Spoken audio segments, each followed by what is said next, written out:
मनाच्या शाळेमध्ये आपण बुद्ध शिकत आहोत. परंतु बुद्ध जे आहे ते काय आहेत? बुद्ध म्हणजे धम्म आणि धम्म म्हणजे बुद्ध. बुद्ध हे जे अवस्था आहे, त्याच्यामुळे ती अवस्था धम्माची अवस्था आहे बेसिकली. आणि त्याच्यामुळे जे आहे ते धम्म समजणं फार गरजेचं. ज्याला धम्म समजतो त्याला बुद्ध समजतात. कारण बुद्ध हे दुसरं तिसरं काही नसून धम्म आहे. धम्म काय आहे बुद्धाची. आणि ती वक्कली सोबत बोलत असताना सुद्धा बुद्धाने ते म्हटलं की बाबा वक्कली, या रूपामध्ये काही ठेवलेलं नाही आहे, शरीरामध्ये काही ठेवलेलं नाही माझ्या. खरा अर्थ तर धम्मामध्ये आहे आणि धम्म महत्त्वाचा आहे. आणि म्हणून तू धम्माला पहा. माझ्या शरीराला, माझ्या रूपाला पाहण्यामध्ये धन्यता मानू नकोस. धम्माला पहा, धम्माची विपස්සना कर, धम्माची विपස්සना कर. म्हणजे जे आहे तुला मी दिसेल. तो जो धम्माला पाहतो तो मला पाहतो.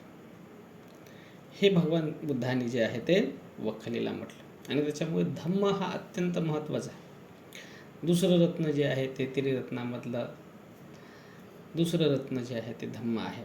तिसरणामधलं दुसरं सरण जे आहे ते धम्म आहे. आणि धम्म म्हणजे नेमकं काय आहे हे समजणं फार गरजेचं आहे. अच्छा, तुम्हाला सर्वांना धम्म हा शब्द ऐकलेला असेल आणि बऱ्याचदा जे आहे ते तुम्ही धम्माचं निरूपण सुद्धा केलेलं असेल. काय वाटते तुम्हाला, धम्म म्हणजे काय आहे? कशाला धम्म म्हणतात? सांगू शकता का? कशाला धम्म म्हणतात? धम्म म्हणजे काय आहे? कोण सांगेल? सांगा बरं. हा, सर म्हणतात धम्म म्हणजे नीती नियम आहे. बरोबर आहे. अजून धम्म काय आहे? कोण सांगेल?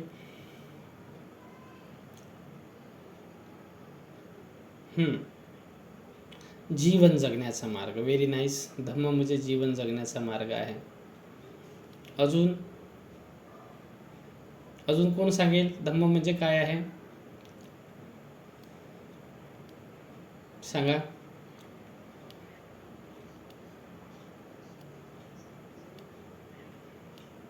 हो, ठीक. बिलकुल पाहू शकतो की अभ्यास करण्याची वस्तू आहे, अभ्यास करण्याचा मार्ग आहे.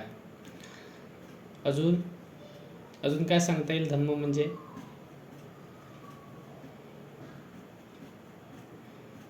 काय वाटते धम्म काय आहे?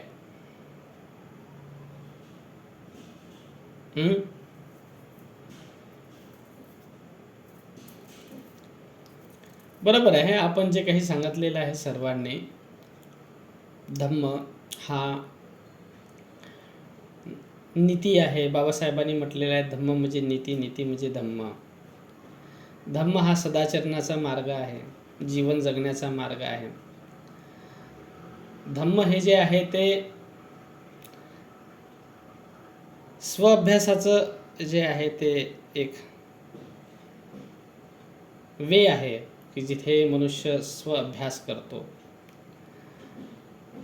खूप सारे धम्माचे व्याख्या आपण देऊ शकतो आणि खूप काही धम्माचं जे आहे ते आपण निरूपण करू शकतो. हे लक्षात घ्या.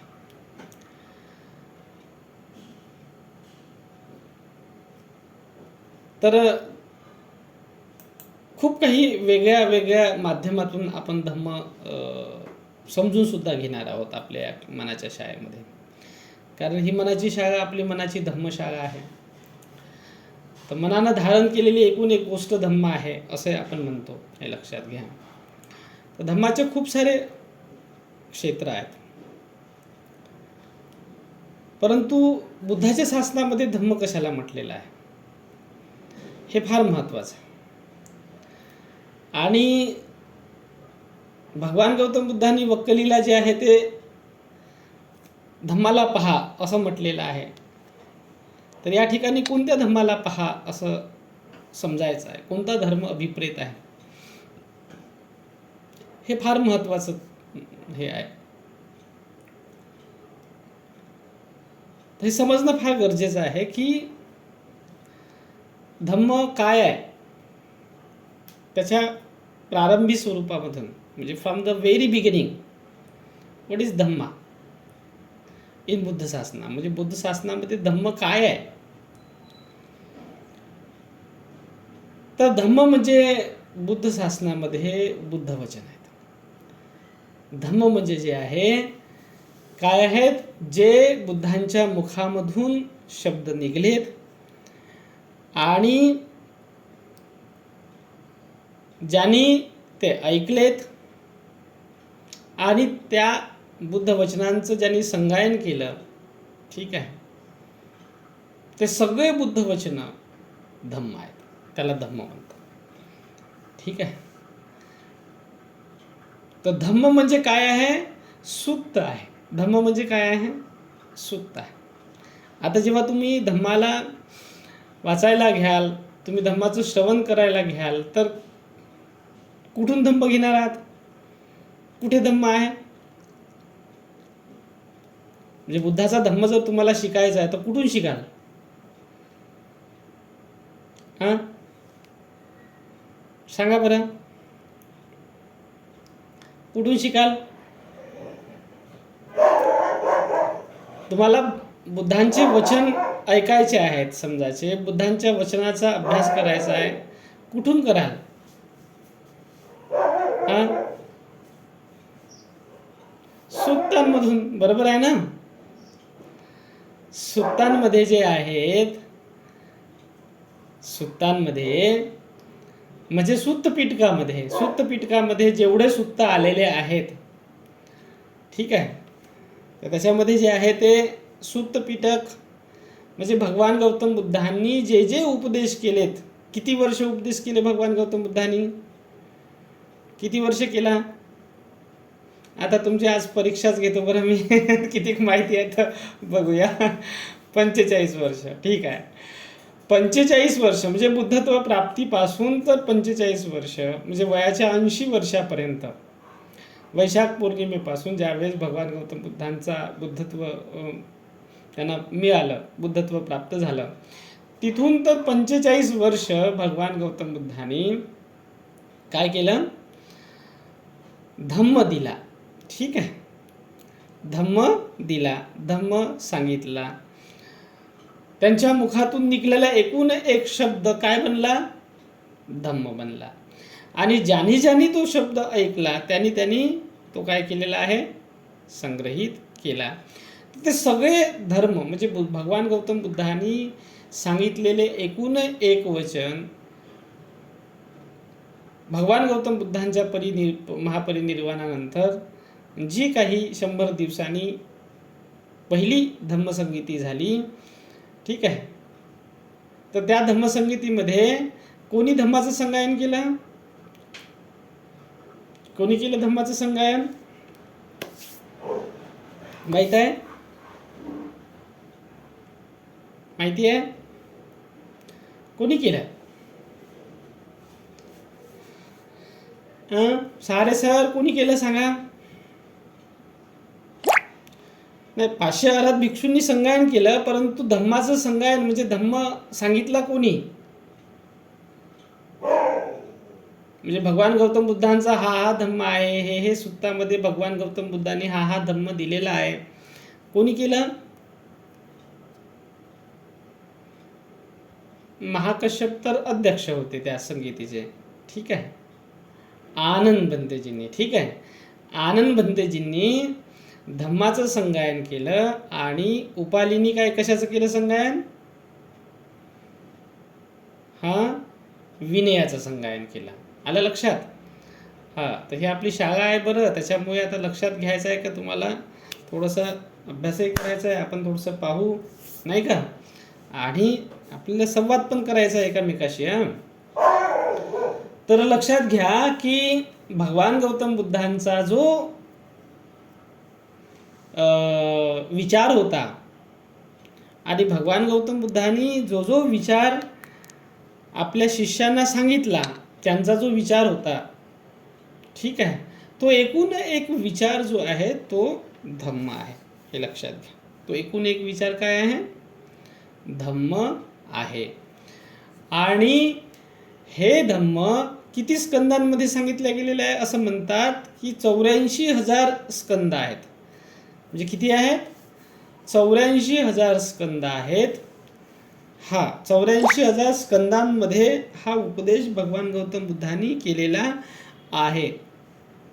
त्याच्यामध्ये 82,000 स्वतः बुद्धांचे उपदेश आहेत, जिथे बुद्धांनी स्वतः उपदेश केलेले आहेत, बुद्धांच्या मुखातून ती वाणी निघलेली आहे. आणि 2,000 जे आहे ते जे बुद्धांचे अर्हत भिक्षू होते त्यांनी ती वाणी सांगितलेली आहे. तर 2,000 अर्हत भिक्षू आणि 82,000 भगवान गौतम बुद्ध. ठीक आहे. तर तुम्ही स्वतः थोडंसं नोट डाऊन पण करत जा बरं. थोडं आपल्याजवळ जे आहे ते वही पेन पण ठेवत जा, म्हणजे तुम्हाला माहिती होईल. तर हे जे आहे ते एवढे म्हणजे 84,000 धर्मस्कंद आहेत. 84,000 धर्मस्कंदांमध्ये बुद्धांची वाणी आहे. तर बुद्धांची वाणी म्हणजे धम्म, हे लक्षात घ्या. धम्म म्हणजे काय? बुद्धांची वाणी. बुद्धांचे वचन, बुद्ध वचन, त्याला म्हणतात धम्म. आणि हे बुद्ध वचन कोणी ऐकलेले आहेत? त्या काळातले जे काही बुद्धांच्या सहवासामध्ये भिक्षू राहिलेत त्यांनी ऐकलेत आणि भंते आनंदांनी पूर्ण त्या वचनांचं अकाउंट ठेवलेलं होतं. भंते आनंदांची स्मरणशक्ती एवढी तगडी होती की सगळेच्या सगळे त्यांना पाठ त्यांनी केलेले होते. 84,000 धर्मस्कंद भिक्षू आनंदांच्या पाठ होते. आणि ते जे आहे ते धर्मस्कंद, बुद्ध वचन, ते पहिल्या धम्मसंगतीमध्ये भिक्षू आनंदांनी 500 म्हणजे 499 आणि हे आनंद पकडून 500 झालेत. तर 499 जे आहेत ते अर्हतांसमोर सांगितलेत. आणि 499 अर्हतांसमोर सांगितल्यानंतर जे आहे ते 499 अर्हतांसमोर सांगितल्यानंतर ते म्हणायचे की बरोबर आहे का? म्हणजे एक सुत्त म्हटल्यानंतर ते त्याला सुत्त हे नाव दिल्या गेलेलं आहे. सुत्त म्हणजे काय? सुत्त म्हणजे जे ऐकलं त्याला सुत्त म्हणतात. ठीक आहे. आणि त्या सुत्तामध्ये जे आहे ते भगवंताचा उपदेश आहे. त्याचं समोर जाऊन सूत्र हा अपभ्रंश झाला. सूत्र, कारण त्याच्यामध्ये जीवनाचं सूत्र आहे. त्याच्यामध्ये सुखी जीवनाचं, शांतीपूर्ण जीवनाचं सूत्र आहे. ते सूत्र जरी ऐकलेलं आहे परंतु त्याच्यामध्ये निर्वाणाचं सूत्र आहे. म्हणजे थेट तुम्ही निर्वाणापर्यंत जाऊ शकता. एवढं प्रत्येक उपदेशामध्ये भगवान गौतम बुद्धांच्या काय आहे ते सूत्र दिलेलं आहे की तुम्ही कशा पद्धतीनं तुम्ही काय करायला निर्वाणापर्यंत जाऊ शकता. सूत्र म्हणजे सूत्राचा आता जो अर्थ आपण पकडतो ते सूत्र म्हणजे काय? सूत्र कशाला म्हणतात? ते सूत्र आहे. अजून तुम्ही सूत्र जे आहे ते लग्नामध्ये जाता, परित्राण पाठ वगैरे होते तुमच्या घरी, तर ते सूत्र असते ना, ते पूर्ण बंडल आहे ना. आणि ते बंडल केव्हा उघडेल, केव्हा खुलेल? ते बंडल केव्हा खुलेल? जेव्हा त्याचा जो धागा आहे, त्याचं जे पहिलं सीर आहे, सीर म्हणजे जो टोक आहे, बरोबर आहे ना, ते जर तुमच्या हाती लागलं तर खुलेल ना, नाही तर ते बंडल आहे ना. आणि ते हाती लागलं त्याला म्हणतात सुत्त. म्हणजे सुत्त काय? तो धागा जिथून सगळं बंडल सुटणार आहे. आणि त्याला सुत्त का म्हटलं गेलेलं आहे? कारण त्या धाग्याच्या बंडलमध्ये जसं आपण फुलं विणतो, माळा विणतात आहे ना, तसं जे आहे ते या सूक्तांमध्ये काय विणलेले आहेत? बुद्ध वचन विणलेले आहेत. आणि जसं आपण खोलतो ना त्या सूत्राला, त्या बंडलला, तसे तसे ते खुलत जातं. तसं तसं ते खुलत जातं. दुसरा त्याचं जे टोक आहे तिथपर्यंत. दुसरं टोक कोणतं आहे? निर्वाणाचं. म्हणजे पहिलं जे टोक आहे ते धम्म, तिथून सुरुवात केली. कुठलंही एक धम्म जेव्हा तुम्हाला लाभला, कुठलंही वचन घ्या बुद्धांच्या वाणीतलं, आधी कल्याणं, मध्ये कल्याणं, पर्युसानं कल्याणं असं म्हणतात ना. म्हणजे त्याची सुरुवातही कल्याणकारक आहे, मध्ये कल्याणकारक आहे. कुठलंही सूत्र म्हणजे सूत्र पिटकामधलं कुठलंही सूत्र जरी तुमच्या हाती लागलं आणि तुम्ही ते खोलत गेले तर ते थेट निर्वाणापर्यंत घेऊन जाते. हे लक्षात घ्या. तो सूत्र पिटक जो आहे तो कसा आहे? भगवान गौतम बुद्धांचे उपदेश आहेत. ते उपदेश म्हणजे धम्म आहे. हे लक्षात घ्या. धम्माची अगदी प्रारंभिक व्याख्या काय आहे? धम्म म्हणजे बुद्ध वचन. समजले?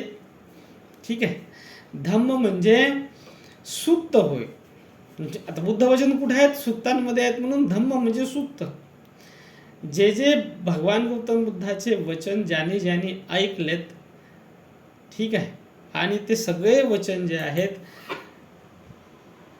त्रिपिटकातल्या पहिल्या पिटकामध्ये, सुत्त पिटकामध्ये संग्रहित केलेले आहेत. ते सगळे वचन धम्म आहेत. हे लक्षात घ्या. त्याला धम्म म्हटल्या गेलेला आहे. आणि तो धम्म तुम्हाला प्रत्येक सुत्तामध्ये दिलेला आहे. कुठलंही सुत्त निवडा आणि त्याच्यातला जो धागा पकडा. त्याच्यातला जो धम्माचा धागा जर तुम्हाला सापडला की मग तुमचं बंडल खुलायला लागतं आणि तुमचं ते सूत्र जे आहे जीवनाचं सूत्र खुलतं आणि ते सूत्र तुम्हाला निर्वाणापर्यंत घेऊन जातं. इतकं म्हणजे जसं ते सुताचं बंडल आहे ना, ते सुताला असं गोल गोल गोल गोल करून पूर्ण बंडल जे आहे ते काय केलेलं आहे? हे केलेलं आहे. तर तसं जे आहे ते तुम्ही जेवढं खोलत जाल तेवढं तुम्ही ते निर्वाणापर्यंत जाता. शेवटचा सिरा जो आहे त्याचा मला निर्वाण आहे. अंतिम सिरा जो आहे धम्माचा काय आहे? निर्वाण आहे. सूत्र तोपर्यंत खोलत जायचं आहे तुम्हाला, परंतु तुम्हाला तो धागा भेटणं फार महत्त्वाचं आहे बंडलचा. ठीक आहे. तो प्रत्येक धाग्याचं जे पहिलं टोक आहे त्या प्रत्येक सूत्रामध्ये दिलेलं आहे. तुम्हाला भेटलं, पकडलं की मग तुम्हाला ते तुमच्या मनानं धरलं तर तो धम्म होऊन जातो. तुमच्या मनानं जर समजा सूत्र जे आहे बंडलमधलं, आम्ही जातो परित्राण पाठ करायला, परित्र देशना द्यायला, ते आम्ही मग ते बंडल असतात ते आम्ही पहिले पाहतो की बंडलचा सीर कुठं आहे बा, आहे ना. तर एक सीर जो असतो ना तो बाहेर असतो, तो तुम्हाला पाहायचं असतं. पाहिल्याशिवाय तर भेटणार नाही. तर तुम्ही पाहता, नजर टाकता, ठीक आहे, आणि नजर टाकल्यानंतर तुम्हाला दिसते की इथे सीर आहे बंडलचं. तर ते सीर पकडता हाती, पकडल्याशिवाय जमणार नाही ना. पकडल्यानंतर जे आहे ते मग आम्ही त्याला तिरेघी याच्यामध्ये 3 त्याचे जे आहे ते हे बनवतो. 3 धागे, एका धाग्याचे 3 धागे, आणि 3 धागे बनवून जे आहे ते मग त्याला सूत्र तयार करतो. तसंच धम्माचं सुद्धा सूत्र जे आहे ते 3 रत्नांनी बनलेलं आहे, बुद्ध, धम्म आणि संघ. तर तो पहिला धागा तुम्हाला बुद्ध भेटो, धम्म भेटो, संघ भेटो, तो कुठलाही धागा जे आहे ते 3 रत्नाचा, 3 सरणाचा होऊन जातो. हे लक्षात घ्या. आणि तो धागा तुम्हाला खोलत जायचा आहे निर्वाणापर्यंत. समजलं की नाही समजलं? त्याला म्हणतात धम्म. त्याला काय म्हणतात? धम्म. तो धम्म आहे. ठीक आहे. प्रत्येक सूत्रामध्ये दिलेला आहे धम्माचा धागा, धम्माचं सूत. ठीक आहे.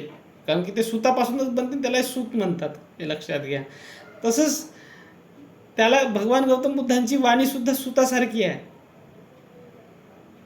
आणि त्याचा एक सिरा तुमच्या हाती आला, तुमच्या मनानं धरला की बाकीचे मग सिरे खुलत जातात. तो खुलत जाऊन तो थेट निर्वाणापर्यंत चालला जातो. हे लक्षात घ्या.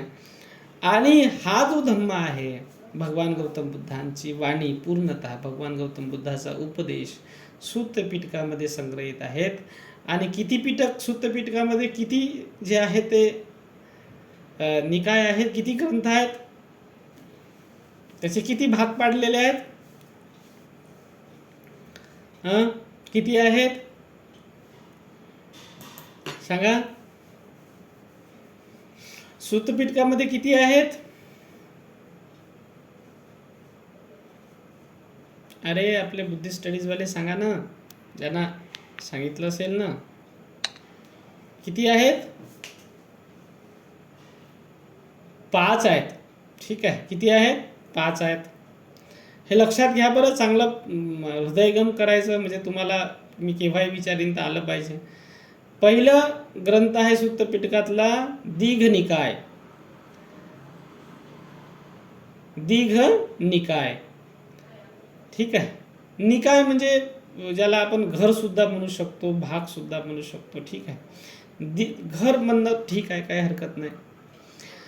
म्हणजे दीर्घ उपदेश आहेत त्याच्यामध्ये. दीघ निकाय, दीर्घ आहेत. त्याच्यानंतर दुसरं कोणतं आहे? मध्यम निकाय. त्याच्यामध्ये मध्यम निकाय, त्याच्यामध्ये मध्यम आकाराचे सूत्र आहेत. मध्यम आकाराचे सूत्र आहेत. भगवान गौतम बुद्धांचे उपदेश कसे? मध्यम आकाराचे. दीर्घ निकाय म्हणजे दीर्घ आकाराचे. मध्यम निकायमध्ये मध्यम आकाराचे. संयुक्त निकायमध्ये छोटे मोठे आकाराचे, एकदम छोटे मोठे आकाराचे. छोटे आहे, थोडेसे मोठे आहे, छोटे मोठे आकाराचे, म्हणून त्याला संयुक्त म्हटलं गेलेलं आहे. लहान मोठे सूत्र आहेत. म्हणजे असे काही काही सूत्र आहेत की 2-4 ओळीचेच आहेत, असे आहेत. ठीक आहे, तर लहान मोठे सूत्र आहेत. संयुक्त निकाय. त्यानंतर अंगुत्तर निकाय. कोणता आहे? अंगुत्तर निकाय. अंगुत्तर निकायमध्ये काय आहे? अंकासंबंधी उपदेश, अंकाला धरून उपदेश केलेला आहे. अंक म्हणजे संख्या. तर समजा 1 या संख्येला धरून उपदेश केलेला असेल तर सगळे जे बुद्धांचे उपदेश आहेत त्या एक संख्येला धरून असेल तर ते एकक निपातामध्ये आलेत. 2 संख्येला धरून असेल तर दुक निपातामध्ये. 3 संख्येला धरून असेल तर तिक निपातामध्ये. 4 संख्येला धरून असेल तर चतुक्क निपातामध्ये. असे एकूण 11 संख्या आहेत. 11 संख्याला धरून भगवान गौतम बुद्धांनी उपदेश केले, 1 पासून तर 11 पर्यंत. तर त्याला म्हणतात अंगुत्तर निकाय. काय म्हटलं गेलेलं आहे? अंगुत्तर निकाय. आणि मग शेवटचं जे आहे ते खुद्दक निकाय आहे. खुद्दक म्हणजे खुद्दकचा अर्थ होतो छोटे छोटे पुस्तक आहेत. शुद्रक. खुद्दकचा अर्थ तो शूद्र म्हणजे छोटे छोटे. ठीक आहे, छोटे छोटे असे आकाराचे ग्रंथ आहेत 15. त्याच्यामध्ये 15 ग्रंथांचा काय आहे? त्याच्यामध्ये संग्रह आहेत 15 ग्रंथाचा. त्याच्यामध्ये धम्मपद आहे, खुद्दक पाठ आहे, धम्मपद. त्याच्यानंतर इतिवृत्तक, उदान, सूत्तनिपात.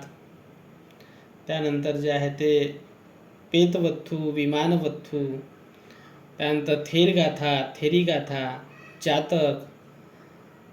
त्याच्यानंतर जे आहे ते पटिसंविधा मग्गा आहे, अपदान आहे, चर्यापिटक आहे, बुद्धवंश आहे. असे 15 ग्रंथ आहेत. आणि 15 ग्रंथाचा संच आहे त्याच्यामध्ये, छोटे छोटे 15 ग्रंथ, आणि त्याच्यापासून खुद्दक निकाय बनलेले आहेत. तर असे पूर्ण तुम्हाला जे आहे ते किती 5 निकायामध्ये सूत्रपीठक आहेत. आणि याच्यामध्ये 84,000 धम्मस्कंद आलेले आहेत, ज्याच्यामध्ये भगवान गौतम बुद्धांचा उपदेश आहे.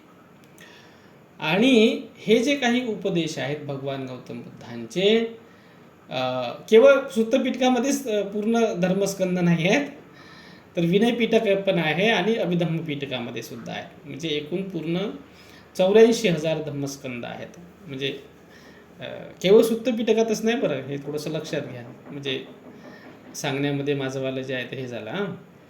म्हणजे सूत्रपीठक, विनय पीठक आणि अभिधम्म पीठक पकडून 84,000 धम्मस्कंद असतात. परंतु सूत्रपीठकामध्ये काय आहेत? भगवान गौतम बुद्धांचे उपदेश आहेत व्यावहारिक म्हणजे असं भगवान गौतम बुद्धाजवळ कोणी आलं आणि त्यांना भगवान गौतम बुद्धांनी सांगितलं, जसं आता आपण जे आहे ते चर्चा करून राहिलेलो आहोत, तशासारखे जे आहे शाळा चालायची भगवान गौतम बुद्धाची, आणि तिथे जे आहे ते भगवान गौतम बुद्ध वेगवेगळ्या विषयाला धरून मार्गदर्शन करायचेत आणि उपदेश द्यायचेत. ठीक आहे, भिक्षू संघाला. कारण की भिक्षू संघ जो आहे तो जास्त जवळचा होता, त्याच्यामुळे भिक्षू संघाला जास्त उपदेश दिलेले आहेत. मग कोणी उपासकांनी प्रश्न विचारले तर मग भगवान गौतम बुद्ध त्याला सांगायचेत. कोणी राजा आला तर त्या राजाला सांगायचेत. कोणी मंत्री आला तर मंत्र्याला सांगायचे. त्यांनी विचारलं काही तर नाही का, विचारल्याशिवाय सांगायचे पहिली गोष्ट. अच्छा, त्यांच्या मनात आलं एखादी गोष्ट तर मग ते भिक्षू संघाला सांगायचे. तसंही व्हायचं. तर अशा पद्धतीचे जे आहे ते बरेचसे उपदेश भगवान गौतम बुद्धाचे असे जे आहे तोंडी उपदेश भगवान गौतम बुद्धांनी सांगितले. ते सगळे तोंडी उपदेश जे आहेत ते सुत्त आहेत, ते धम्म आहेत, ते सुत्त पिटकामध्ये संकलित आहेत. आणि हा धम्म जो आहे तो प्रत्येक सुत्तामध्ये तुम्हाला दिसतो. तुम्हाला पकडायचा आहे. त्याच्यातला धम्म जर तुम्ही पकडला आणि तो तुम्हाला गवसला, ठीक आहे, तर तो जो आहे तो तुम्हाला परमशांतीच्या पदाकडे घेऊन जातो. तर त्याच्यामध्ये आलेले एकूण एक उपदेश जे आहेत ना, ते प्रत्येकाच्या जीवनाच्या अवतीभोवती आहेत. असं नाही आहे की तुम्ही जेव्हा आता आपण जेव्हा एक एक सुत्त पाहू आणि त्याच्यामधलं जर धम्मा तुम्ही पाहाल तर तुम्हाला ते सगळे तुमच्या जीवनाशीच्या अभिन्न भाग झालेले दिसतील आणि तुमच्या जीवनामध्ये आहेत, ते निहित आहेत, इर्दगिर्द आहेत. ठीक आहे, जसं भगवान गौतम बुद्धांनी सांगितलं. ठीक आहे, आता ते पालीमध्ये आहे त्याच्यामुळे आपण जेव्हा ते सुत्त पाहू तेव्हा पालीमध्ये ते आहेत, तर ते बुद्धांच्या वाणीतून निघलेत. परंतु असं नाही आहे की जसं बुद्धांनी सांगितलेलं आहे तसंच तुम्हाला धारण करायचं आहे. तुमच्या जीवनामध्ये त्याला ज्या माध्यमातून, ज्या भाषेतून, ज्या याच्यातून त्याला तुम्ही समजू शकता, त्या भाषेतून तुम्ही समजू शकता त्याला धम्माला. असं गरज नाही आहे की भगवान गौतम बुद्धांनी त्यांच्या मुखातून त्यावेळेस जसा तो शब्द निघालेला होता, ठीक आहे, तसंच तुम्ही त्याला धारण केलाच पाहिजे. त्याचं मर्म, त्याचा अर्थ तुमच्या भाषेमध्ये तुम्हाला जसं समजत असेल तसं तुम्ही धारण करू शकता. समजले का नाही समजले? परंतु तो धारण करत असताना तुम्हाला मार्ग मिळाला पाहिजे. पहिली गोष्ट, तुमचा मार्ग, जीवन जगण्याचा मार्ग क्लिअर झाला पाहिजे. तुम्हाला शांती मिळाली पाहिजे, सुख मिळालं पाहिजे त्या वचनानं, आणि तुम्हाला जीवन जगण्याची प्रेरणा मिळाली पाहिजे, गती मिळाली पाहिजे. आणि ती गती जी आहे तुमची निर्वाणाकडे जाणारी असली पाहिजे, धीरे धीरे धीरे धीरे. ठीक आहे, तर ते बुद्धवचन मानायचं. म्हणजे मी तुम्हाला सांगतो की सुत्तपिटकामध्ये आलेलं वचन आपण अभ्यासणार तर आहोत, परंतु असं नाही आहे की ते वचन जे आहे ते त्याच भाषेमधून, त्याच याच्यामधून तुम्ही शिकले पाहिजेत, असं काही गरज नाही आहे. ते वचन तुम्हाला तुमच्या भाषेमध्ये, तुमच्या शब्दामध्ये कसं समजेल पटकन त्याला जे आहे ते. कारण की धम्म हा, त्याची धम्माची जे आहे ग्राहकता जो आहे ना ते खूप शीघ्र असते, हे लक्षात घ्या. म्हणजे जसं जे आहे ते तुम्ही जिभेवर जे आहे ना ते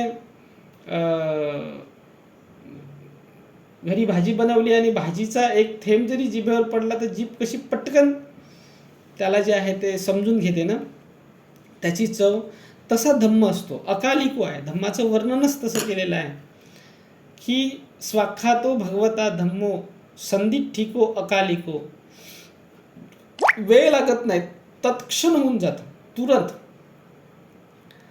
जर नाही समजून राहिलेलं आहे तर याचा अर्थ असा आहे की अजून तुम्हाला त्या धम्माचं सूत्र लक्षात नाही आलेलं आहे. ठीक आहे, ते टोक तुमच्या लक्षात नाही आहे, तो धागा मिळालेला नाही आहे तुम्हाला. तो धागा मिळाला की तुमचा धम्मप्रवास सुरू झाला, हे लक्षात घ्या.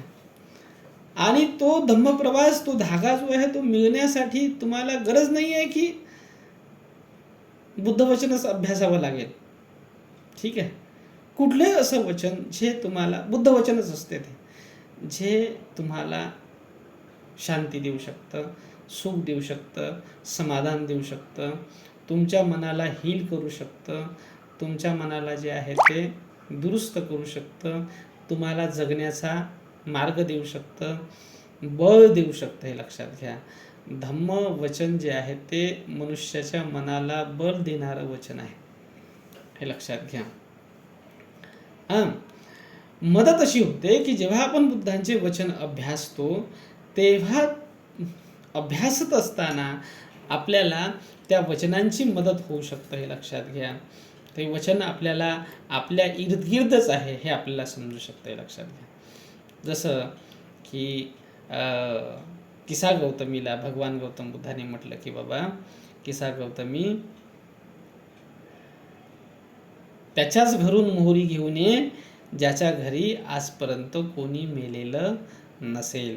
हे काय झालं, तो धम्माचं सूत्र, ते बंडलच दिलं तिच्या हातानं, तिच्या हातामध्ये भगवान गौतम बुद्धाने सूताचं बंडलच दिलं.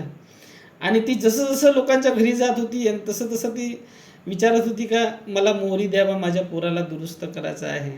तर त्यावेळेस जे आहे ते काय करत होते, सांगत होते लोक, बाबा आमच्या घरी तर जिवंत थोडे आणि मेलेलेच अधिक आहे.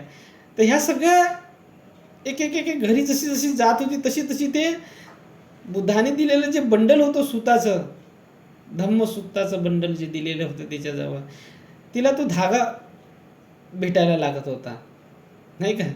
त्या बंडलाला पाहत होती ती. आणि मग जेव्हा समजलं तिला का रे सगळेच तर घरी लोक मरतात, तर तो ते सुताचा बंडलमधला जो धागा आहे, जो सीर आहे, जे टोक आहे, जे सर आहे त्याचंवाला, ते सरनंग, ते सरनंगचा अर्थच तसा होतो, सर, ते टोक जे आहे धाग्याचं शेवटचं जे आहे अंत, तो जो आहे तो मिळाला. तिथून तिचा प्रवास सुरू झाला, शरणं गच्छामि. आणि तो धागा, जसा तो धागा मिळाला बंडलमधला, तसा तो बंडल खुलत खुलत खुलत खुलत खुलत खुलत गेला आणि शेवटी निर्वाणापर्यंत ती पोहोचली. त्याला म्हणतात शरणं गच्छामि. ठीक आहे. सर मिळालं धाग्याचं, म्हणजे टोक मिळालं ते सूत्राचं. तर तसं जे आहे ते जीवनामध्ये कोणीही देऊ शकतो तुम्हाला, लक्षात घ्या, कोणीही. आता मी तुम्हाला एक स्टोरी सांगतो. एक माझ्या परिचयामध्ये आमच्या एक ताई होत्या आणि त्यांनी जेव्हा त्या जवान होत्या, तरुण अवस्थेमध्ये, त्यांना एका मुलावरती प्रेम झालेलं होतं. आणि प्रेम झाल्यानंतर जे आहे ते त्या पोरासोबत लग्न करण्याचा तिचा मानस झालेला होता. परंतु झालं असं की घरचे लोक जे आहे ते तिला मनाई करत होते त्या पोरासोबत, कारण की घरच्या लोकांना तो पोरगा पसंत नव्हता. आणि तो होताय तसाच, तो पसंत करण्यालायकीचा होताही नाही तो पोरगा, परंतु हिचं मन जडलेलं होतं. म्हणजे भद्रा कुंडल केसासारखी स्टोरी आहे, लक्षात घ्या. मी तुम्हाला सांगेल, भद्रा कुंडल केसाची स्टोरी अशीच झालेली होती. म्हणजे बुद्धाच्या काळामध्ये तिला सुद्धा जे आहे ते एका पोरावरती, ती मोठ्या धनी सेठाची पोरगी होती आणि तिला जे आहे ते एका पोरावरती तिचं मन जडलेलं होतं. म्हणजे तो चोर होता बेसिकली, आणि त्याला दंड दिला गेलेला होता आणि त्याला वधस्थानाकडे घेऊन जात होते त्या चोराला. परंतु तो चोर जो होता ना, खूप सुंदर होता पाहायला, आणि पाहिल्याबरोबरच तिच्या मनात भरला आणि ती वडिलांना म्हणायला लागली की मला हा पाहिजे, याच्यासोबत मला लग्न करायचं आहे. आणि शेवटी जे आहे ते कसं झालं की हा खूप मोठा धनासेठ मनुष्य होता, तर यानं पूर्ण सेटिंग लावली आणि त्याला, त्या चोराला जे आहे ते सोडून आणलं. कारण पुरीची जीत खूप जास्त होती. तिचे आईवडील म्हणत होते तिला की बाबा हा चोर आहे, समोर जाऊन जे आहे ते तुलाच प्रॉब्लेम होईल, आपल्यालाही प्रॉब्लेम होईल, तुलाही प्रॉब्लेम होईल. परंतु ती म्हणे नाही म्हणे, हा मला चांगला दिसून राहिलेला आहे आणि मला याच्यासोबतच लग्न करायचं आहे. मोह धर्म असतो. प्रेम हे मोह धर्माचं प्रतीक आहे. प्रेमात पडलेल्या माणसाला काय चांगलं आणि काय वाईट ते दिसत नाही. काळ तसाच असतो तो. आणि ते भद्रा कुंडलकेसाला जे आहे ते खूप आवडला आणि तिच्या वडिलांना मग सेटिंग करून त्याला सोडवलं तिथून आणि हिच्यासोबत लग्न लावून दिलं. परंतु याची मानसिकता तर चोराचीच होती. त्याच्यामुळे जे आहे ते याला असं वाटलं की चांगली धनासेट पार्टी भेटलेली आहे, तर हिचं जे आहे ते खूप सारं सोनं तिच्या वडिलांनी तिला दिलेलं होतं लग्नामध्ये. त्याला असं वाटलं की एवढं सारं सोनं जे आहे ते जर आपण लंपास केलं तर आपलं पूर्ण पिढी जे आहे ते याच्यामध्ये हे होऊन जाईल. एवढं जे आहे ते सोनं तिला त्याने दिलेलं होतं. तर तो म्हणाला तिला भद्रा कुंडलकेसाला की म्हणे की मी जेव्हा मला वधस्थानाकडे नेल्या जात होतं तेव्हा मी जे आहे ते माझा श्रद्धेय स्थान होतं, एक कोणता तरी देव असेल, त्याला मी जे आहे ते धावा केला त्याचावाला की म्हणलं की बाबा तू मला वाचव, तू वाचवशील तर मी तुझ्या दर्शनाला येईल आणि ह्या गोष्टी ज्या आहेत ते तुला देईल. आणि मी वाचलो, आता मला जे आहे ते तू त्या ठिकाणी घेऊन जा. ते म्हणाले कुठे आहे? तर तो पहाडावरती आहे देव आणि तिथे मला तू घेऊन जा. म्हणाले ठीक आहे चल बाबा. कारण की भद्रा कुंडलकेसा ही त्याच्या प्रेमामध्ये पूर्णतः पागल झालेली होती. तिला काय चांगलं काय वाईट कळत नव्हतं. शेवटी त्याला घेऊन गेली आणि तो जे आहे त्या पहाडाच्या याच्यावरती जे आहे ते तिला घेऊन गेला. तिथे बाकीच्या बाजूनं मोठी ढलान होती, दरी होती आणि तिथे त्याने तिला नेलं. आणि नेल्यानंतर जे आहे तो म्हणाला की आता तू मला हे तुझे दागिने दे, मला तुझ्यासोबत काहीही सोयरसुतक नाही आहे. लग्न केलं हे याच्यासाठी की मी त्याच्यातून वाचावं आणि आता माझे संस्कार असे आहेत की चोराचे संस्कार आहेत, त्याच्यामुळे मला हे सगळं धन तुझ्याकडून पाहिजे आहे आणि मी हे घेऊन लंपास होणार आहे. असं म्हणून जे आहे त्याने तिच्यावरती बळजबरी करायला लागला, धन हिसकायला लागला, तिच्या गळ्यातले सगळे दागिने वगैरे हिसकायला लागला. तेव्हा ती म्हणाली कारण हे सगळं तुझंच आहे, मी तुझ्यासोबत आलेली आहे, तर मी जशी तुझीच झालेली आहे, तर हे सगळे माझे दागिने वागिने तुझेच आहे. तर म्हणाले नाही तुला घेऊन मी काय करू, मला दागिन्याशी मतलब. असं म्हणून जे आहे तो तिच्याशी जे आहे ते फारकं म्हणजे हे करायला लागला आणि दागिन्यावरती त्याची नजर होती. अशा पद्धतीनं जे आहे ते काय झालं की मग ते म्हणाले ठीक आहे बाबा, काय हरकत नाही, आता तू तर मला सोडून जाणारच आहे, माझं खूप प्रेम होतं तुझ्यावरती आणि प्रेमापोटी जे आहे ते मी हे सगळं केलं, माझ्या आईवडिलांशी झगडले, लढले तुझ्यासाठी आणि जे आहे ते एवढं जे आहे ते मी केलं, एवढं माझं प्रेम आहे. परंतु तुझं माझ्यावरती प्रेम नसून तुझं प्रेम माझ्या दागिन्यांवरती आहे, तर बाबा घे आणि तू चालला जा, काही हरकत नाही. पण जे आहे ते म्हणे मला तू एकदा तरी मिठी मारू दे. आणि त्याला जे आहे ते असं जे आहे ते मिठी मारायला तो जवळ जसा आला तसा तिने काय केलं, त्याला ढकलून दिलं आणि तो चोर जो आहे तो त्या दरीमध्ये खाली पडला आणि मरण पावला. तिला असं वाटलं की आता मी हे सगळं जे आहे ते हे सगळं असं घेऊन कुठे जाऊ. तर शेवटी मग जे आहे ते ती बुद्ध धर्माकडे गेली. त्यावेळेस खूप सारे जे श्रमण परंपरा होते ती श्रमण परंपरेमध्ये गेली. फार मोठी विद्वान झाली ती आणि चर्चा करण्यामध्ये वादविवाद पटू झालेली होती. पण जेव्हा तिचा सारीपुत्तांशी जे आहे ते वादविवाद झाला तेव्हा बंदे सारीपुत्तांनी जे आहे तिला धम्माचं ते सूत्र दिलं. तिच्या हाती तथागताचं सूत्र लागलं आणि ती जे आहे ते तथागताच्या शासनामध्ये आली आणि ती निर्वाण पदाला पोहोचली. तर अशा पद्धतीनं जे आहे त्या भद्रा कुंडलकेसाची स्टोरी आहे. तशीच जे आहे ते आमच्या परिचयामध्ये आमच्या एक ताई होत्या, त्यांचं सुद्धा तसंच झालेलं होतं. ती एका मुलाच्या प्रेमात पडली आणि तिने जे आहे ते त्याच्यासोबत संसार करण्याचा निर्णय घेतला. तिच्या घरवाल्या लोकांनी जे आहे ते खूप तिला मनाई केली, सांगितलं की बाबा रे हा बरोबर पोरगा नाही आहे, याचं चालचलन ठीक नाही आहे. तरी जे आहे ते ती ऐकली नाही आणि शेवटी जे आहे ते त्याला घेऊन ती वेगळ्या दिशेने गेली. आपला संसार थाटण्याचा प्रयत्न केला. समोर जाऊन मुलं बाळ झालेत, परंतु हा जो वर तिने निवडलेला होता तो शीलवान नव्हता. त्याच्यामुळे त्याला दारूचं व्यसन लागलं आणि खूप दारू प्यायला लागला आणि दारू पिऊन खूप मारझोड तिला करायला लागला. तर ती जे आहे ते आपल्या परिवाराकडूनही तुटली आणि जे आहे ते इकडूनही, म्हणजे ज्याच्यासोबत तिने एवढा मोठा निर्णय घेतलेला संसार करण्याचा, तो सुद्धा त्या लायकीचा मिळाला नाही. तर शेवटी जे आहे ते तिने जे आहे ते म्हटलं की बाबा याच्यासोबत राहून काही बरोबर नाही, हा शेवटी जीव घेऊन गेले एक दिवस. कारण तो दारू पिला की खूप हैवान होऊन जायचा. शेवटी मग तिने रिपोर्ट दिली आणि पोलिसांना घेऊन आली. तर पोलीस पकडतील आणि जेलात टाकतील म्हणून तो पळून गेला तिथून आणि मग तो काही तिच्याजवळ राहिला नाही. शेवटी तिने जे आहे ते स्वतःची मेहनत केली, खूप कष्ट केलेत आणि आपल्या पोराला सुद्धा शिकवलं तिने.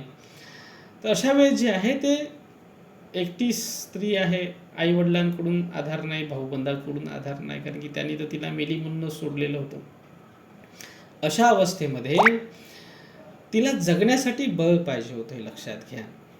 जगण्यासाठी जे आहे ते, कारण ते विचिकित्सा पुन्हा धर्म हावी होत होता की मी ऐकलं असतं माझ्या आईवडिलांचं, माझ्या भावाचं, माझ्या बहिणींचं ऐकलं असतं तर कदाचित चांगलं झालं असतं. पश्चातापही यायला लागलेला होता तिला आणि आतल्या आत कुठेतरी ती खूप टेन्शनमध्ये आणि डिप्रेशनमध्ये चालली गेलेली होती.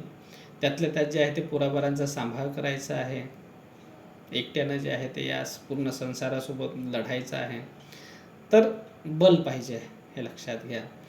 तर मग जे आहे तिच्या सहवासामध्ये काका आलेत आणि काकांना चांगले होते, ते ज्या घरी ती रूम करून राहत होती तिथे ते काका म्हणालेत त्यांना, त्या बाईला, ते पोरीसारखे समजत होते तिला आणि आपली सगळी हरिकथा तिने जे आहे ते सांगितली, आपली जे काही जीवनाची जे काही हे सांगितलं. तर त्या काकाने तिला एक म्हटलं की बेटा बघ म्हणे, काही काळजी करू नको म्हणे, काही जे आहे ते खूप विचार करू नकोस, जे होते बेटा ते चांगल्यासाठीच होते. काय म्हटलं त्यांनी? बेटा म्हणे जे होते ते चांगल्यासाठीच होते असं समज म्हणे आणि आपल्या जीवनाला जे आहे ते लाग म्हणे. कारण तुझ्यासमोर 2 पोरांचं संगोपन करायचं आहे आणि तूच जर खचली तर तुझ्या पोराबारांचं कसं होईल? ठीक आहे, तुझा ज्याच्यासोबत तू प्रेमसंबंध केलेले होते तो तर त्या लायकीचा निघाला नाही. आता तुलाच आपल्या पायावरती उभं व्हायचं आहे आणि हे जर तू चिंतन करत बसतील की असं का झालं, असं का झालं, तर जे आहे ते तुला ते चिंतन अजून काय करेल, कमजोर करेल. तर समजून घे बेटामध्ये जे झालं ते चांगल्यासाठीच होते. तर तिनं ते सूत्र पकडलं जीवनात. काय सूत्र पकडलं? जे होते ते चांगल्यासाठीच होते असं समजून जे आहे ते धम्माचं सूत्र तिला मिळालं. ठीक आहे, ते धम्माचं सूत्र तिला मिळालं आणि ते सूत्र पकडून जे आहे तिने आपल्या मनाला बलवान केलं की जे झालं माझ्या जीवनासोबत ठीक आहे, झालं असेल, परंतु जे झालं ते चांगल्यासाठीच झालं असं मी समजतो. आणि असं समजून ती कामाला लागली, परिश्रम घ्यायला लागली आणि तिचे मुलंसुद्धा मोठे झालेत आणि आज जे आहे ते चांगली ती ताई जे आहे ते चांगल्या स्थितीमध्ये आहे आणि आपल्या पोरांनासुद्धा चांगल्या वळणी लावलेलं आहे आणि जे आहे ते स्थिर मनाची झालेली आहे. स्थित प्रज्ञा आपण म्हणतो, ती स्थिर मनाची झालेली आहे. कोणत्या गोष्टीनं? ह्या एका गोष्टीनं, हे लक्षात घ्या, ह्या एका गोष्टीनं जे आहे ते स्थिर मनाची झाली. तो धम्म आहे, ते धम्माचं सूत्र आहे. असं नाही आहे की त्रिपिटकातलाच धम्म जो आहे तो हा आहे की जो भगवान गौतम बुद्धांचा धम्म आहे की ते धम्म तुम्हाला कोणत्या पद्धतीनं समजतं, तुम्ही कोणत्या पद्धतीनं धारण करता जीवनामध्ये, आणि ते धारण करून तुम्ही शांत होता, स्थिर होता आणि आपल्या कामाला लागता, आणि तुम्ही जे आहे ते निरंतर त्या स्थितीकडे जाता जिथे तुमचं मन स्थिर होतं, पूर्ण शांत होतं. तर असं जे आहे त्याला धम्म म्हणतात, लक्षात घ्या. तर हा धम्म जो आहे तो आपण पाहणार आहोत. एक एक एक एक केस स्टडीसुद्धा मी तुमच्यासमोर ठेवेल. आज जशी मी माझ्या ताईची एका केस स्टडी तुमच्यासमोर ठेवली आणि तिला जीवनातला धम्म गवसला, आणि धम्म गवसल्याबरोबर ती जे आहे ते शांत झाली, स्थिर झाली आणि आपल्या प्रगतीच्या दिशेने लागली, आपल्या विकासाच्या दिशेने लागली, आपल्या उन्नतीच्या दिशेने लागली. तर धम्म हा असा असतो की जो तुम्हाला स्थिर करतो, शांत करतो आणि विकासाच्या दिशेनं, प्रगतीच्या दिशेनं तुम्हाला घेऊन जातो. समजले का नाही समजले? तर तसं करणं फार गरजेचं आहे. जे झालं ते झालं म्हणून सोडून द्यायचं असतं, त्याच्यावरती खूप जास्त चिंतन करायचं नसतं. जे होतं ते चांगल्यासाठीच झालं असं समजून मनुष्यानं त्याच्यावरती माती टाकली पाहिजे. ठीक आहे. आणि समोर आपल्या विकासाच्या दिशेनं, प्रगतीच्या दिशेनं आपली वाटचाल केली पाहिजे. आता जर ती ताई तेच चिंतन करत असली का माझ्यासोबत असं का घडलं, मीच असं कोणाचं हानीत केलेलं होतं, मीच असं कोणाचं वाईट केलेलं होतं की माझ्यासोबत एवढं जे आहे ते हे घडलं, आणि माझे निर्णय किती चुकलेत, माझ्या जीवनाचे निर्णय किती चुकलेत, ज्याला मी आपलं आयुष्य मानलेलं होतं तो मला सोडून गेला, तो जो आहे तो माझ्या संसारामध्ये त्यानं साथ दिली नाही, उलट त्यानं माझं जीवन नरक बनवून टाकलेलं होतं. शेवटी तिला त्याच्यापासून बाहेर पडण्याचा निर्णय घ्यावा लागला आणि ती जे आहे ते स्वतंत्र झाली आहे, लक्षात घ्या. आणि त्या धम्मपदानं, याला मी धम्मपदच म्हणतोय, लक्षात घ्या की ते धम्मपद तिला मिळालं, त्या काकानी तिला दिलं. ते काका तिचे आचार्य झाले, ते लक्षात घ्या. कोणीही तुम्हाला या पद्धतीचं धम्मपद देऊ शकतं आणि तुम्ही ते धम्मपद घेऊन जे आहे ते जीवनाचा काय करू शकता, मार्ग प्रशस्त करू शकता, मोकळा करू शकता. त्याला धम्म म्हणतात, हे लक्षात घ्या. बुद्धांनी आपल्या मुखातून काढलेला एकूण एक धम्म जो आहे तो या कोटीचा आहे की तुम्हाला दिशा दाखवेल, तुम्हाला स्थिर करेल आणि तुम्हाला विकासाच्या, प्रगतीच्या मार्गानं नेईल. त्याला धम्म म्हणतात, लक्षात घ्या. तो धम्म आहे जो सुप्त पिटकांमध्ये जागोजागी पेरलेला आहे, आणि त्याच्यातला तो धम्म तुम्ही उचलू शकता. एक तर सुप्त पिटकातल्या भाषेतला जर तुम्हाला तो धम्म समजत असेल तर त्या धम्मानं त्या पद्धतीनं घ्या, किंवा मग आपल्या भाषेमध्ये तो धम्माचे वेगवेगळ्या पर्यायानं जो धम्म आलेला आहे तर त्या आपल्या भाषेतला धम्म तुम्ही निवडू शकता. ठीक आहे. आणि तो वेगवेगळ्या पर्यायानं आलेला जो धम्म आहे तो आपण घेतला पाहिजे. त्यालाच पाली म्हणतात. पाली म्हणजे पर्याय. तर वेगवेगळ्या पर्यायानं तो तिला धम्म पर्याय भेटला, हे लक्षात घ्या. पर्यायच आहे ना तो, तिला जीवनाचा पर्याय भेटला आणि तो जो आहे तो पर्याय घेऊन ती वाटचाल करायला लागली, जीवनामध्ये स्थिर झाली. तर असा धम्म आहे. तर धम्म आपण इथून पाहणार आहोत. धीरे धीरे एक एक एक एक पद आपण पाहू धम्माचं. एक एक केस स्टडी मी तुम्हाला सांगेल. केस स्टडी याच्यासाठी सांगणार आहोत की तुम्हाला जे आहे त्या केस स्टडीचं जेव्हा, कारण ही तुमच्या जीवनातले, वर्तमान जीवनातले जे आहे ते केस स्टडीज जेव्हा तुम्ही पाहाल तर तुम्हाला कळेल की अवतीभवतीच तुमच्या इर्दगिर्द धम्म आहे. ठीक आहे. आपण अधम्म जास्त पाहतो, धम्म कमी पाहतो, लक्षात घ्या. आपल्याला धम्म दिसला पाहिजे, हा लक्षात घ्या. आपण अवगुण जास्त पाहतो, गुण पाहत नाही लोकांच्या याच्यातले. अधर्म तुम्हाला जास्त दिसतं डोळ्यामध्ये, धर्म दिसत नाही, लक्षात घ्या. आपण बुद्ध धम्माचे लोक आहोत. लोकांमधला धम्म पहा. तो धम्म जर तुम्ही पाहाल तर तुम्हाला एवढी बल मिळेल, एवढी गती मिळेल, एवढी शक्ती मिळेल की तो धम्म असं होईल की त्या सुताचा बंडलाचा तो धागा मिळेल. ठीक आहे. तो सूत मिळेल, हे लक्षात घ्या, बंडलातलं. आणि ते सूत घेऊन तुम्हाला विचलन करायचं आहे. कुणीही, मला असं वाटतं की कुणीही जे आहे ते मनाच्या दुखण्यामध्ये आणि दुर्बलतेमध्ये राहू नये. ठीक आहे. आता हे जर आपण हे सेशन तर आपलं सामूहिक सेशन आहे. काउन्सिलिंग जे आहे ते अशी कलेक्टिव्ह काउन्सिलिंग मी घेतो आहोत या ठिकाणी. परंतु मी अशा बऱ्याच लोकांना अशी सुद्धा काउन्सिलिंग दिलेली आहे की ते माझ्या क्लिनिकमध्ये येतात आणि काउन्सिलिंग घेऊन चालले जातात आणि आपल्या मनाचं दुखणं जे आहे ते दुरुस्त करतात. हे लक्षात घ्या. मनाच्या दुखण्यामध्ये राहायचं नाही. मनाचं दुखणं हे अधर्माने जे आहे ते म्हणजे अधर्म धरल्यामुळे, तुमच्या मनानं जे आहे ते अधर्म धरल्यामुळे झालेलं असतं. अंधारात असल्यामुळे तुम्हाला जागोजागी तुमच्या मनाला लागतं आणि तुमचं मन दुखत असतं. आमच्यासारखे आचार्य, आमच्यासारखे कल्याण मित्र कोणीही तुमच्या सहवासामध्ये असतील जे तुम्हाला उचित मार्गदर्शन करू शकत असतील आणि हे धम्माचं सूत्र देऊ शकत असतील, तर तुम्ही त्यांच्या सहवासामध्ये गेले पाहिजेत आणि त्यांच्याकडून जो आहे तो धम्म ग्रहण केला पाहिजे.